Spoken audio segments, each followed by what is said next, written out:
All right, we're talking with John Stossel of ABC's 2020, and welcome to Take a Stand. Thank you very much. All right, now, presidents are expected to give a State of the Union address every year. I'm going to ask, if John Stossel's president, what's the state of the Constitution in the United States right now? The state of the Constitution. Well, I have one here, and Look at that, we match.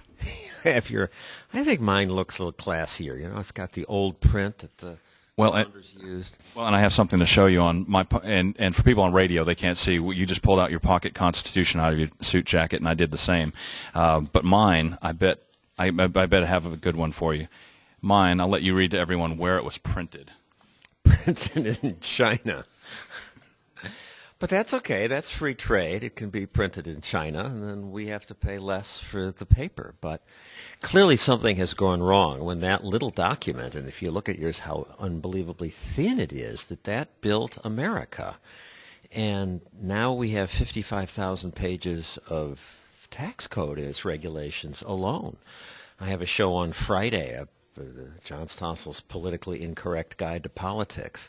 One of the segments takes on John McCain and campaign finance regulations, which were supposed to take the money out of politics, which is absurd, of course, because when you have a behemoth government spending $3 trillion, people are going to want to get some of it or try to keep it from regulating you to death, and there's more money than ever. But what his reform created was a bill that I unrolled last night, and it went from one end of Giant Stadium to the other and then halfway back again. And the result is that challengers can't challenge. The law is too complicated. If you have to hire professional Washington insiders just to understand the law, or you may go to jail. This stifles political participation. So the Constitution had it right. We don't need all these other laws. They should pass the Stossel rule, which is that for every new law they pass, they repeal 2 old ones. All right, now on the flight from Asheville to Charlotte, from Charlotte to D.C., just jam-packed, tripping over people in the airport, trying to get to our destination, get here to D.C., or whether it was in Charlotte or even in Asheville. I hear that the auto industry is failing, everything. Yet I see brand new Lexuses driving down the road. People with fancy luggage in the airports. Stopped by one of the malls here in D.C. Walked around. It was packed. People buying things. Where can I find the economic collapse? You certainly saw trillions of dollars of wealth wiped out on Wall Street, but I agree. I don't see the economic collapse. Now, Steve Moore just told me, we're going to see big rises in unemployment. But compare it to 1982, we had 10% unemployment. We have 6% now. Why is that a crisis? Under Carter, we had 15% inflation. Now we have 3% inflation. Maybe it'll become a crisis, and it's more likely to happen when idiots in my business keep shrieking crisis all the time and taking people's confidence away. But I agree with you. There's a solid economy, and people keep inventing things, and America will do okay. Yes, it's down 25%, but let's not forget it went up 900% in the prior 20 years.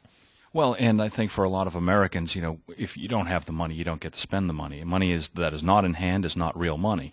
And a lot of the wealth that has been lost is in money that was not in hand, necessarily. It's on paper, it's in confidence, and these kind of things. And yet the American people were told, well, you're going to have to spend some real money out of your budget, out of your paycheck, to help bail out the money that hasn't been seen yet on Wall Street, and they're pissed off. What do you say to the American taxpayer out there that they haven't heard already as to why they really should jump on board with the whole bailout mentality that we see in our government right now? That was me not having anything to say to your question. There's nothing I can say that should make them happy about it. They shouldn't be happy about it. And the people who say, the government's going to make money on this because some of these assets are undervalued, I'm highly skeptical because, first of all, the banks will sucker the bureaucrats and sell them stuff that isn't worth it because they understand it much better than the bureaucrats will. And if it were undervalued and if the government were going to make money, then why private capital would swoop in and buy it? John, it's a pleasure to talk to you, and thanks again for being on Take a Stand. Good to talk to you. I heard something about